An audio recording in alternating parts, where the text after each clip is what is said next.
রাষ্ট্রপতির সরকারি বাসভবন ও কার্যালয় বঙ্গভবনের দরবার হল থেকে বঙ্গবন্ধু শেখ মুজিবুর রহমানের ছবি সরিয়ে ফেলা হয়েছে।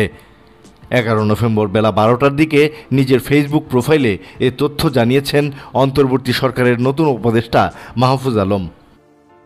তিনি লিখেছেন, ৭১ পরবর্তী ফ্যাসিস্ট শেখ মুজিবুর রহমানের ছবি দরবার হল থেকে সরানো হয়েছে।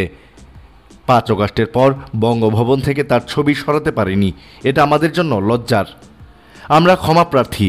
যতদিন মানুষের মধ্যে জুলাইয়ের চেতনা বেঁচে থাকবে ততদিন পর্যন্ত তার ছবি কোথাও দেখা যাবে না।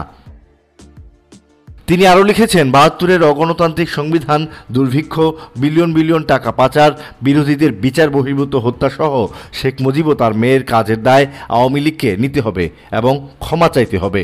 এরপরেই ৭১ পূর্ববর্তী শেখ মুজিবকে নিয়ে কথা বলতে পারবো।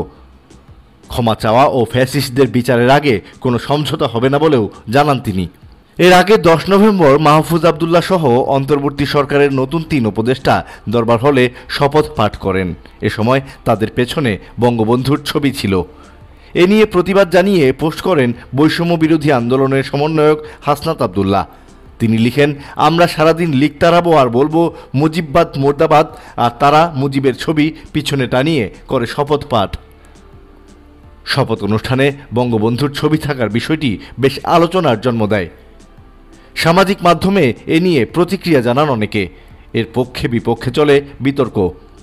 ফারিয়া রহমান নামে একজন লিখেন, কোন যুক্তির ভিত্তিতে আপনারা উপদেষ্টা নিয়োগ দিচ্ছেন?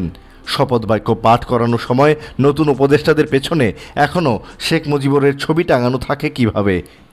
এখনও যারা ফ্যাসিস্টের ছবি সরাতে পারেনি তারা কাদের উপদেষ্টা হিসেবে নির্বাচন করছে? মোহাম্মদ আরফান হোসেন নামে আরেক ব্যক্তি লিখেন, আজকের শপথ পাঠ করার সময় বঙ্গভবনে আশ্চর্যজনক বিষয় হলো সেখানে এখনও বঙ্গবন্ধুর ছবি টাঙানো থাকার কারণ কি? মোহাম্মদ জাহিদুল আলম নামে একজন লিখেন, বঙ্গভবনে এখনও মুজিবের ছবি থাকে কিভাবে? তাহলে কি সরকারের ভিতরে আওয়ামী পুনর্বাসন হচ্ছে?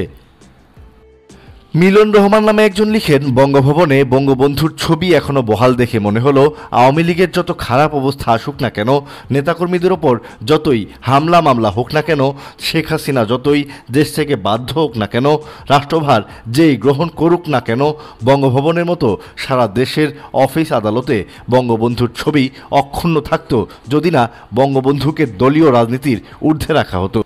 একটি মুসলিম প্রধান দেশে প্রতিটি মোড়ে, অফিস আদালতে, থানা, বিমানবন্দরে, রেল স্টেশনে, বাজারঘাটে বঙ্গবন্ধুর মূর্তি তৈরি করে অতি সস্তা করা হয়েছে স্বাধীনতার এই মহানায়ককে।